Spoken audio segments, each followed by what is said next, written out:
तो भगवान बोले मेरे भक्तों का तो मैं कल्याण करता ही हूँ, मेरे भक्तों के चरण में जो पड़ जाए उसका पहले कल्याण करता हूँ। तो हिंदुस्तान देवभूमि है, बहुत माँ ऐसी हुई हैं जो देवताओं को भी गर्भ में धारण की।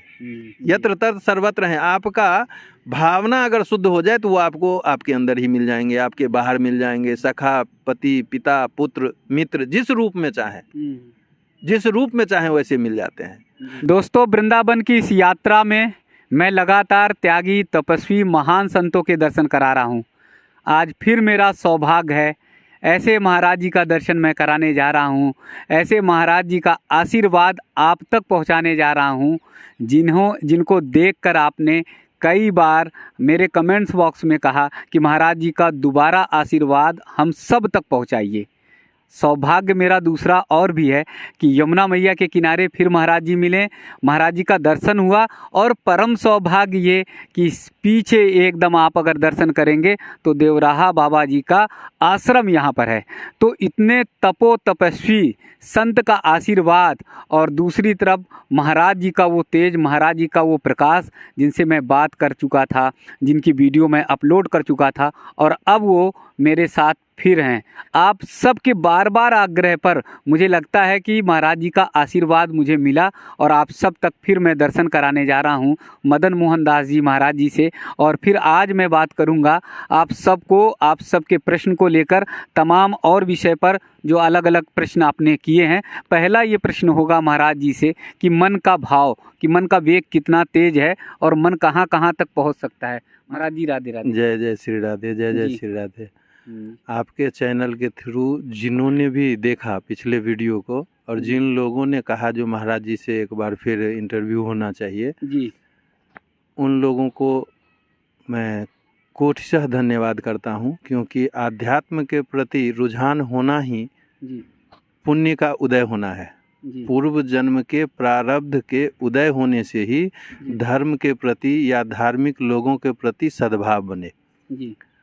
पूर्व जन्म के पाप से हरि चर्चा न सुहाए, जैसे ज्वर के ताप से रोगी का रुचि जाए। बुखार लगने पे अन्न तीता नहीं होता, प्रसाद तीता नहीं होता, रोगी का रुचि बिगड़ जाता, स्वाद बिगड़ जाता।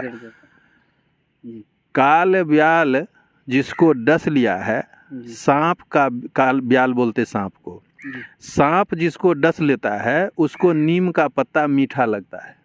ये प्रमाण है, कोई भी आजमा कर देख सकता है। सांप अगर डस लिया और जहर लग गया, उसको नीम का पत्ता खिलाइए तो वो कहेगा मीठी लग रही।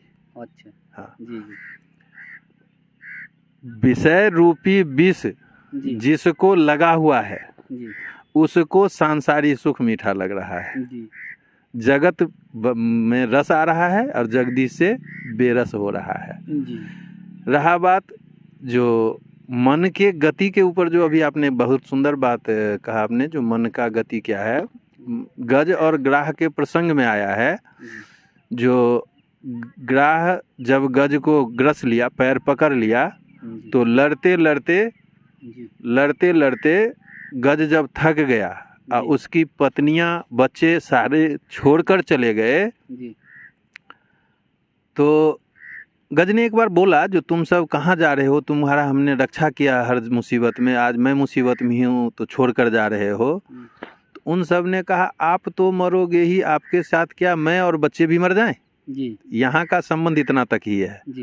जब वो अपबल, जपबल, तपबल, जो बल था, शारीरिक बौद्धिक जो बल था उसका सब हार गया लड़ते लड़ते, तो एक कमल का फूल दिखा, उसे तोड़ा और सूढ़ ही बचा था उसका, जल में वो अंदर चला गया था, क्योंकि जल जीव का जल में शक्ति प्रबल होता है। तो उसने हे हरि जो कहा, तो हा कहते बैकुंठ में थी हाथी के पास, हा कहते बैकुंठ में थी हाथी के पास। हाथी ने हरि जो कहा सो पूरा शब्द नहीं हुआ, हे ह री पूरा होते होते भगवान वहां पहुंच गए। हे हरि कहते, हाँ हाँ, पूरा शब्द नहीं हुआ था, शब्द नहीं हुआ था। तो मन का गति इतना तीव्र है, जो आप पीछे कभी लाइफ में किसी तीर्थ में गए हों, किसी शहर में गए हों, या आपका घर जहाँ है उसका केवल ध्यान दें उधर, तो ये मन का इतना तीव्र गति है जो उसका खिड़की, रास्ता, चौखट, पल्ला, सब कुछ, आंगन, दलान सब दिखा देगा। लेकिन भक्तमाल जी में आया है जो जब गज और ग्राह का युद्ध था और गज संकट में था तो एक नाम का आवाज लगाया, आधे नाम के स्मरण से प्रभु चले और पूरा होते होते वहां पहुंचे। उस समय में मन से 3 गुना तीव्र गति से गरुड़ जी उड़ रहे थे। मन से 3 गुना? हाँ हाँ जी, तीव्र गति से गरुड़ जी उड़ रहे थे। लेकिन भगवान को जैसे उसने कहा हे हरि, तो गरुड़ जी से छलांग लगाकर भगवान गज के पास आ गए। गरुड़ जी से भी छलांग लगा? हाँ हाँ, 3 गुना तीव्र गति था, मन से 3 गुना तीव्र गति था। लेकिन भक्त का कष्ट भगवान देख नहीं सकते। गज ने कौन सा वेद पढ़ा था महाराज जी? गज कौन सा पाठशाला में गया था जी? लेकिन भगवान कहते हैं मेरे भक्तों का और उसके द्वारा किए गए भक्ति का कभी क्षय नहीं होता। तो पूर्व का प्रारब्ध से उसका पुण्य उदय हुआ और वो भाव बन गया उसका, अंत में जाहि मति ताहि गति। हाँ, तो भगवान आए, भगवान ने उसको पकड़ा और बाहर निकाला। तो उसके पैर को ग्राह ने पकड़ रखा था, दोनों बाहर निकल गया। तो भगवान ने पहले सुदर्शन चक्र को आदेश किया और ग्राह का गला काट दिया, ऊपर का हिस्सा आधा कटा। तो मुंह खुल गया, पैर छूट गया गज का। किसी ने पूछा जो सरकार आपको तो गज ने बुलाया था, ग्राह ने तो नहीं बुलाया था, तो आपने गज का उद्धार करने से पहले ग्राह का उद्धार किया, ऐसा क्यों? तो भगवान बोले मेरे भक्तों का तो मैं कल्याण करता ही हूँ, मेरे भक्तों के चरण में जो पड़ जाए उसका पहले कल्याण करता हूँ। तो गज तो मेरा भक्त था और ग्राह मेरे भक्त के चरण पकड़ रखा था वो, इसीलिए उसका मैंने उद्धार किया। ये ग्राह जो था हुहू नाम का गंधर्व था और देवल ऋषि सरोवर में स्नान कर रहे थे। तो गंधर्व का काम ही होता है, जैसे नाटक में जोकर होता है ना जो हंसाने का काम करता है, तो हाहा हुहू गंधर्व होते हैं जो देवलोक में हंसाने का काम करते हैं। तो वो देवल ऋषि का पैर पकड़ लिया पानी में, तो वो डर गए और ये जब उठकर खड़ा हुआ हंसने लगा तो उन्होंने क्रोधित होकर कहा जा तू मगर की तरह पैर पकड़ता है छुप के, तू मगर हो जा। आज तक एक भी दृष्टांत में कोई मुझे ये बताए जो संतों ने किसी को श्राप दिया हो और उसका उद्धार नहीं हुआ हो या भगवान नहीं मिले हो। संतों का क्रोध भी मुक्ति का ही हेतु बन जाता है। क्यों?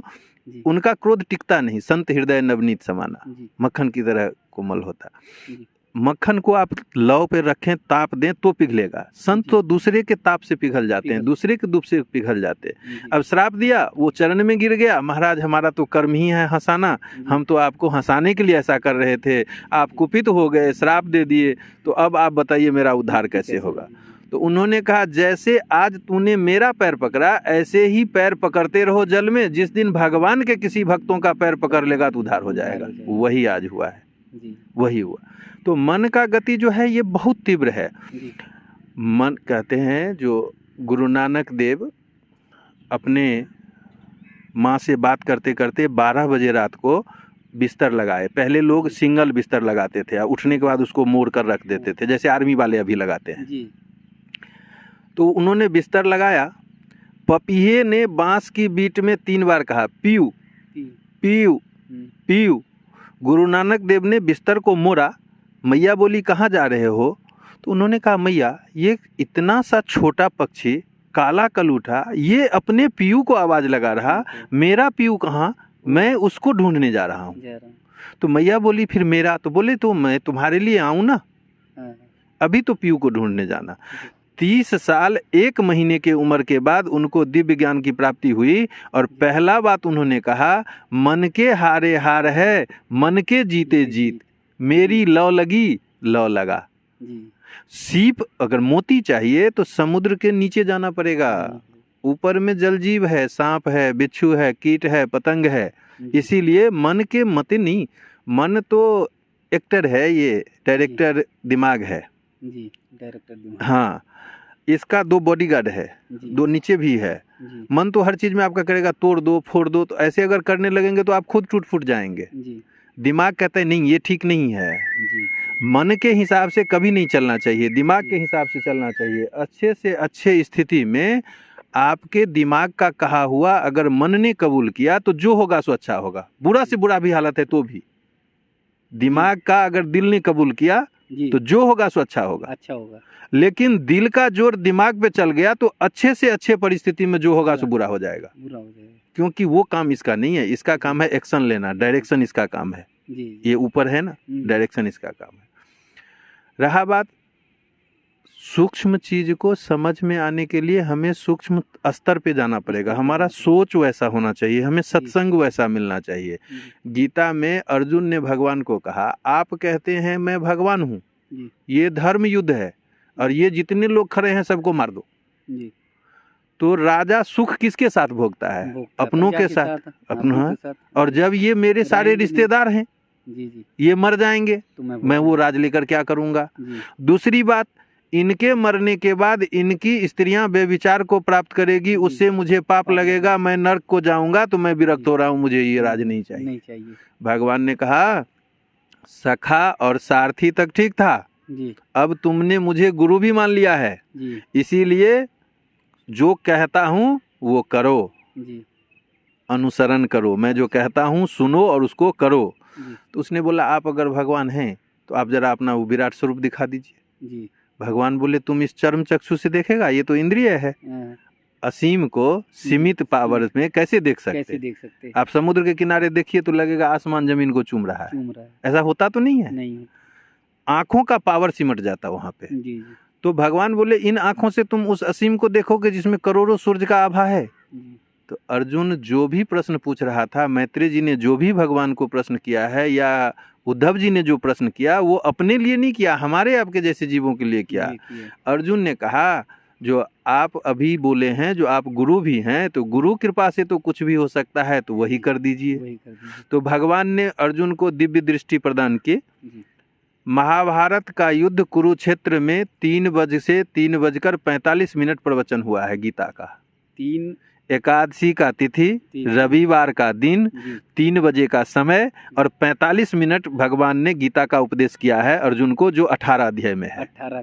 17 अध्याय गीता है, 18वां में सारांश है। 17 कोई पढ़ लिया तो 18वां कभी भी पढ़ेगा तो उसको समझ में आ जाएगा बात, लेकिन 18वां पढ़ के कुछ समझ में नहीं आएगा। उस समय में भगवान ने काल का स्तंभन कर दिया था। स्तंभन मतलब होता है रुक जाना, स्थिर हो जाना, चित्रवत हो जाना। जैसे फोटो है, फोटो में कोई हलचल नहीं होता है, वैसा हो जाना। स्तंभन मंत्र दत्तात्रेय जी के किताब में आता है। 3 बार का तो प्रयोग बताया गया है। एक अंगद ने प्रयोग किया था रावण के दरबार में जब पैर जमाया था। उसने बोला था ना, जो हमारे प्रभु का मैं दूत ही नहीं हूँ, बानर यूथ का मैं सेनापति भी हूँ, और तुम्हारे दरबार में अगर कोई वीर है जो मेरे पैर को उठा दे तो मैं हार मान लूंगा, हमारे स्वामी वापिस चले जाएंगे। वो स्तंभन किया हुआ था, उसको कोई नहीं उठा सकता था। अच्छा, दूसरा स्तंभन हुआ है दुर्योधन जब सरोवर में छुपा है तो जल का स्तंभन किया था उसने। जो जल हिले नहीं ताकि आभास न हो। हाँ। और तीसरा स्तंभन भगवान ने काल का किया है, समय का किया है महाभारत में कुरुक्षेत्र में। वो 3 बजे से 3:45 के बीच का काल स्तंभित हो गया था। दिख सब कुछ रहा था, सुनाई सब कुछ दे रहा था, समझ में कुछ नहीं किसी को आ रहा था, क्योंकि काल रुका हुआ था। अच्छा, भगवान ने जब उपदेश दिया तो अर्जुन उसी क्रम में तो ये प्रश्न किया है, जो आप कहते हैं धर्म युद्ध है, सबको मार दो, मैं मोहित होता है तो भगवान उसको उपदेश देना शुरू करते हैं। तो जब वो कहता है आप गुरु कृपा से कर दो, दिखा दो, आप तो कुछ भी हो सकता है गुरु कृपा से। भगवान ने दिव्य दृष्टि दी, और जब भगवान का विराट स्वरूप प्रकट हुआ है तो शब्दों में मैं उस विराट स्वरूप को दिखाता हूँ, क्योंकि हाँ, क्योंकि ये जनमानस के लिए है। और जो लोग आपको चाहते हैं वो धर्म से जुड़े लोग हैं। आप धर्म से जोड़ते हैं, इसीलिए आप धर्मात्मा हैं। और मैं संत हूँ, इसीलिए मेरा भाव है जो आपके हर उद्देश्य को बढ़ाने में, पूरा करने में मैं जो कर सकता हूँ करें। अर्जुन रथी है, रथ के ऊपर बैठा है, भगवान सारथी हैं, रथ के नीचे खड़े हैं। और विराट स्वरूप जब प्रकट हुआ तो अर्जुन का ऐसे हाथ जोड़ा हुआ था और ये चेहरा आसमान की तरफ ऐसे ऊपर हो गया, देखते देखते जब विराट स्वरूप प्रकट हुआ तो। और अर्जुन कहता है, हे प्रभु, मैं अपने धैर्य को खोता जा रहा हूँ, मैं अधीर हो रहा हूँ, आप मुझे पुनः उसी सखा भाव में मिलिए। क्योंकि इस विराट स्वरूप को देखने में मैं सक्षम नहीं हो रहा हूं, जबकि दिव्य दृष्टि प्राप्त है। कहता है मैं सक्षम नहीं हो रहा हूं। आपके इस विराट स्वरूप में अनेक मुंड है, अनेक वक्ष स्थल है, अनेक भुजा है, अनेक ओद्र है, अनेक जंघा है, असंख्य जीव आपके मुख में बाएं तरफ से जा रहे हैं, असंख्य जीव आपके मुख से दाएं तरफ से आ रहे हैं। एक अग्नि का जलता हुआ ज्वाला है, उस ज्वाला के भीतर में 4 भुजा शंख चक्र पद्म नाभ लिए हुए आप खड़े हैं। आपके भीतर में अग्नि का ज्वाला है या ज्वाला के भीतर में आप खड़े हैं? भगवान कहते हैं इतना दूर इधर कहाँ जा रहा है, तू जो बोल रहा है वो भी मैं ही हूँ, वही समझ ले। तू जो बोल रहा है वो भी मैं हूँ, वो भी मैं ही हूँ। इतना दूर क्यों जा रहा है? भागवत जी में विराट स्वरूप का वर्णन आता है, उसमें पूरे ब्रह्मांड को विराट स्वरूप बताया गया है। लेकिन गीता जी में ये विराट स्वरूप का सारांश में माने शब्द में जो अभी आपने दर्शन किया ये है। अच्छा, जब अर्जुन युद्ध जीत जाता है और भगवान कहते हैं जो अब मैं जाना चाहता, युधिष्ठिर जी को मोह हो जाता, जो इतने लोग मर गए इस राज के लिए, तो भगवान चाहते तो उनको ज्ञान दे सकते थे, लेकिन आपका कोई भाई बंधु होगा ना, उसको आप अगर ज्ञान भी देंगे तो उसका असर उतना नहीं होगा जितना किसी गुरुजनों के द्वारा, बुजुर्ग जनों के द्वारा होगा। तो भगवान उनको भीष्म पितामह के पास ले गए। भीष्म पितामह भगवान का इंतजार कर रहे हैं, और भीष्म पितामह के पास जाने के बाद प्रभु, वहाँ क्या कहा गया है, भगवान की इच्छा से भीष्म पितामह ने अर्जुन को ज्ञान दिया। देखिए, जो भगवान बोलना चाहते थे, हाँ, भीष्म पितामह ने अर्जुन को ज्ञान दिया। अब वो लोक धर्म, राज धर्म, स्त्री धर्म, पुत्र धर्म, पिता धर्म, बहुत सारे धर्मों का उन्होंने वर्णन किया है। उसमें एक शब्द उन्होंने कहा, जो अनीति को देखना भी अधर्म है, अनीति को देखना अधर्म है। हाँ, तो द्रौपदी मैया मुखड़े पे ऐसे साड़ी डालकर मुस्कुराने लगी, तो हाँ, पितामह ने पूछा बेटी क्यों हंस रही हो? तो उन्होंने कहा नहीं ऐसा कोई बात नहीं है। तो पितामह ने कहा कुलीन स्त्रियां बेवजह नहीं हंसती हैं, तुम्हारे हंसने का कुछ तो हेतु है। तो उन्होंने कहा पितामह, अभी जिस ज्ञान की आप बात कर रहे हैं जो अनीति को देखना अधर्म है, तो उस राजसभा में जहां मेरा वस्त्र हरण हो रहा था, वहां आपका ये ज्ञान कहाँ चला गया था? तो पितामह ने कहा अन्न का प्रभाव मन पे होता है, मन का प्रभाव तन पे होता है, तन का प्रभाव आंखों के रास्ते सामने वाले जन पे होता है। पितामह ने कहा जो पुत्री, दुर्योधन का दूषित अन्न खाने से मेरी बुद्धि मलिन हो गई थी, और इसीलिए मैं उस माने गलत कार्य को भी देखता रहा और विरोध नहीं कर सका। तुम्हारे पति के द्वारा जो बाण मेरे शरीर में बिधे हुए हैं, इससे वो दूषित रक्त निकल गया है, इसीलिए अब मेरी बुद्धि सती हो गई है। अच्छा, अब भीष्म पितामह कहते हैं भगवान को, जो प्रभु अर्जुन को बोले तुम्हारा वो दोस्त कहाँ है, कन्हैया कहाँ है? तो अर्जुन बोले जो हाँ वो भी आए हैं। भगवान आए सामने, हाँ पितामह आपने याद किया, बोले आओ आपका ही इंतजार था। भगवान जब सामने आए तो पितामह बोले जो मेरी एक इच्छा है, जब तक मैं शरीर नहीं छोड़ूं तब तक आप मेरे सामने रहो, खड़े रहो। मैं आपको देखते हुए आंखों के रास्ते मन मंदिर में आपके सुंदर छवि को बसाकर मैं जाना चाहता। भगवान सोचने लगे जो इच्छा मृत्यु का वरदान है, इतने दिन से परे हुए हैं, पता नहीं कब शरीर छोड़ने का मन हो तब तक मैं खड़ा रहूं। तो थोड़ा जैसे उदासी आया तो बोले ऐसा नहीं, इति मति रूप कल्पिता वितृष्णा भगवत शाश्वत पुंगवे विभ्रूमनि स्वसुख मुपगते क्वचित दुहर्तम प्रकृत मुपेशु यद्भव प्रवाह त्रिभुवन कमनम तमाल वर्णम रविकर गौर बराम बरम दधाने वपुर लक कुलावृतान नाब्जम विजय सखे रति रस्तु में नब्जा। कहते हैं हे सरकार, त्रिभुवन में आपसे सुंदर कोई नहीं है। अरे वाह। आपकी ये अलकें जो कपोल पे घुंघराली लटक रही है, ये मेरे चित्त को मोह रहा है। सूरज के किरणों की तरह पीतांबर जो आपके श्री अंग पे शोभित है, वो छटा दिव्य है। अर्जुन को विजय दिलाने वाले विजय सखे, अर्जुन के जो विजय हर हेतु के विजय के हेतु हैं। और मेरा एक भाव है, जो मेरी एक पुत्री है, आप उसको वरण कर लो। क्योंकि मुझे आज तक उचित पति नहीं मिला उसके लिए। जी। भगवान हंसने लगे, बोले बाबा शादी तो आपने की नहीं तो पुत्री कहाँ से हो गई? भीष्म पितामह ने कहा है। हाँ। जी जी। पुत्री कहाँ से हो गई? कहाँ हो गई? हाँ। तो बोले धी मतलब बेटी और धी मतलब बुद्धि। बुद्धि। संस्कृत में धी मतलब बेटी भी होता है, हाँ। बुद्धि। तो कहते हैं मैंने अपने बुद्धि को ही पुत्री मान लिया है, मान लिया। और ये वितृष्णा है, इसमें कोई तृष्णा नहीं है, इसीलिए ये सात्विक ही है। जी। मैंने इतने अनुष्ठान किए आध्यात्मिक जिससे ये तृष्णा रहित हो गई है, जी। और आपसे सुंदर वर इसको कोई मिल नहीं सकता है। जी। और उनमें मन लगा करके उन्होंने अपने जी। उत्तरायण का वहाँ प्रसंग आया है जो इंतजार कर रहे थे। उत्तरायण क्या है? भगवान अगर सम्मुख हैं तो वही उत्तरायण है। वैसे पक्ष के हिसाब से उत्तरायण में देवताओं का स्वर्ग का द्वार खुला रहता है, दक्षिणायन में बंद रहता है। इसीलिए कहते हैं दक्षिणायन में छोड़ने से दरवाजा आपके घर कोई आए, रात्रि में आएगा तो हो सकता है उसको रुकना पड़े, इंतजार करना पड़े, क्योंकि आप जगेंगे तभी तो गेट खोलेंगे, लेकिन दिन के समय में तो कोई ना कोई जगह ही होगा। ऐसे ही देवलोक का भी है, जो उत्तरायण में खुला द्वार मिलता है तो लोग शुभ मानते हैं। लेकिन भगवान अगर सम्मुख हो गए तो वही उत्तरायण है, और जो उत्तरा माँ के गर्भ में परीक्षित का रक्षा करके आए हैं वही उत्तरायण है, और वो जब सामने है तो फिर किस उत्तरायण की बात हो सकती है? हिंदुस्तान देव भूमि है, बाकी जगह भोग भूमि है। यहाँ पे बहुत माँ ऐसी हुई हैं जो देवताओं को भी गर्भ में धारण की, भगवान को भी गर्भ में धारण की, देवती मैया, कौशल्या मैया, और बहुत माताएं ऐसे हुई है जो भगवान के भक्तों को गर्भ में धारण की है। लेकिन एक माता उत्तरा मैया ऐसी हुई है जो भक्त और भगवान को एक समय में गर्भ में धारण की है। अच्छा। थोड़े देर के लिए ही सही, भगवान गए तो थे गर्भ में। तो कहने का मतलब है जो जब किसी चीज के लिए आप सोचने लगते हैं, आपको सही वे मिल जाता है तो वो चीज आपको समझ में आने लगता है।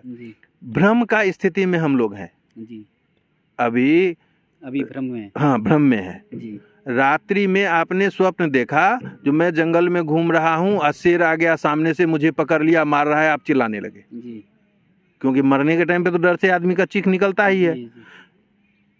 किसी ने, पत्नी ने, बच्चे ने, किसी ने जगाया, क्या हुआ? आप कहते हैं अरे शेर शेर शेर, सबने जगाया, अरे घर में सोए हो, बिस्तर पे सोए हो, शेर कहाँ? जागने से निद्रा का जो भ्रम था स्वप्न का वो दूर हो गया। वो रात्रि के अंधकार का स्वप्न है। ये अभी जो हम लोग देख रहे हैं ये दिन में जगे हुए दिवा स्वप्न है, ये भी स्वप्न है, ये अज्ञान अंधकार का स्वप्न है।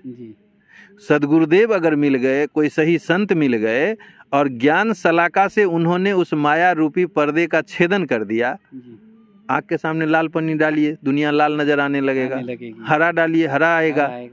तो यहाँ तो लोग अपने अपने रंगीन पन्नी का चश्मा पहन कर दुनिया को देख रहा है। वैसे ही जिसका दौलत है वो दौलत के नशे में दुनिया को रंगीन देख रहा है। तो सुंदर है तो प्रभुता पाए काहू मद नहीं। कौन ऐसा है जिसको धन बल, रूप बल, शारीरिक बल कुछ भी मिला और मद नहीं आया हो? भगवान को अर्जुन कहता है जो आप जिस आत्मा की बात करते हैं वो क्या है, कैसा है, कितना है और कहाँ रहता है, कैसे काम करता है? हाथी में इतना है, चींटी में इतना है? भगवान कहते नहीं। केस आग्रे अग्रभाग्ये सतपिंड पुनः सतपिंड।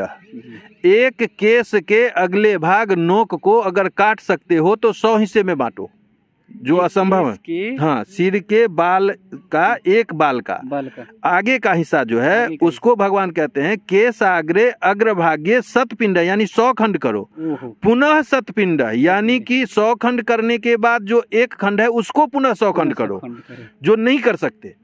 यानी कि एक बाल के नोक को 10,000 हिस्से में बांटो, भगवान कहते हैं अर्जुन को। अच्छा, कहते हैं अर्जुन कहता है क्या हाथी में इतना है, चींटी में इतना है? कहते नहीं, वो जड़ जीव सब में उतना ही है। यहाँ तक कि 1 इंच जगह गंदे नाले में जो लाखों करोड़ों सूक्ष्म बैक्टीरिया है, कीटाणु है, जिसको इन चर्म चक्षु से देखा नहीं जा सकता, मैक्रो लेंस से देख सकते हैं, उसमें भी उतना ही है। वो फिर रहता कहाँ, काम कैसे करता? वो हृदय में चेतना रूप में व्याप्त है। वो क्या है? चेतना रूप। हाँ, हृदय में चेतना रूप में व्याप्त है और सांसों के आने और जाने से गति कर रहा है, स्फुरन हो रहा है, ऐसे ऐसे कर रहा है। एक सांस अंदर घुट गई या बाहर रुक गई तो अच्युतम केशवम हो जाता है। जी, अब वो चेतना रूप में है, इसीलिए पैर के अंगूठे में चोट लगा वो भी पता चलता है, सिर का बाल खिंचा वो भी पता चलता है। जी, वो सूक्ष्म है, भगवान पूर्ण है, यत्र तत्र सर्वत्र व्याप्त हैं। एक राजा अपने राजमहल के, राजधानी के राजमहल में अपने शयन कक्ष में है, लेकिन उसके देश के सीमा में जो अंतिम छोर पे कोई जंगल है उसमें भी उसका सत्ता व्याप्त है। जी, राजा नहीं है वहाँ, राजा नहीं है, उसका सत्ता व्याप्त है। कोई लकड़ी काटेगा तो उसको डर रहेगा, जी, अगर जी, राजा को पता चल जाएगा तो फांसी दे देगा। जी, जी, जी, हमारे सरकार तो सत्ता तो उनका यत्र तत्र सर्वत्र है सही ही, है। लेकिन वो तो जहाँ राजा उसी समय उस जगह प्रकट नहीं हो सकता, उसको जाने में टाइम लगेगा। जी, लेकिन हमारे सरकार को कहीं आना जाना नहीं पड़ता, यत्र तत्र सर्वत्र है। आपका भावना अगर शुद्ध हो जाए तो वो आपको आपके अंदर ही मिल जाएंगे, आपके बाहर मिल जाएंगे। सखा, पति, पिता, पुत्र, मित्र, जिस रूप में चाहे, जिस रूप में चाहे वैसे मिल जाते हैं। जी, अब भगवान जब सर्वत्र हैं, उनका सत्ता सर्व जगह व्याप्त है, और हम लोग नहीं मान रहे हैं, तो ये इससे बड़ा और मूर्खता क्या हो सकता है। आप एक चीज़ बताइए, मैं मन को समझाने के लिए आंख बंद कर लूं और सोचूं यहाँ कुछ भी नहीं है, जी, लेकिन सच्चाई तो नहीं है। आंख खोलने पे आप भी सामने आएंगे और लोग भी आएंगे, सब कुछ जी, सामने आएगा। जी, तो हम लोग उसी हाल में हैं, सच्चाई से माने मुंह मोड़ कर अपने मन को समझा रहे हैं जो कुछ नहीं है। जी, कई लोग आपके कमेंट में, एक आदमी ऐसा भी लिखा है, ये सब पागलपन है। पागलपन है, हाँ, लिखे हैं कमेंट में। हाँ, हाँ। जी, जी, जी, अब आप मुझे बताइए, जी। पागल जिसको लोग कहते हैं उसमें और आप में, मुझ में क्या फर्क है? क्योंकि पागल एक बात केवल नहीं समझ रहा है, जो मैं जो कर रहा हूँ ये अच्छे लोगों का काम नहीं है, ये पागल लोग करते हैं। जी, जिस दिन वो ये बात समझ जाएगा तो पागल रहेगा ही नहीं। जी, जी, कहने का मतलब समझ आ गया ना? जो बोल रहे हैं ये सब पागलपन है, जी, रियल में वो पागल है, जी, क्योंकि उनको ज्ञान ही नहीं है, ज्ञान न उनको खुद का पता है, न उसका खबर है। जिसको देखो खुद से बेखबर है, बेखबर। भीड़ में बहे जा रहे हैं, जी, जी, और कोई खबर भी नहीं है, जी, केवल यही खबर है, न जी। खुद का पता है न उसका खबर है। जिसको भी देखा वो खुद से बेखबर है, खबर है। बहे जा रहे हैं भीड़ में।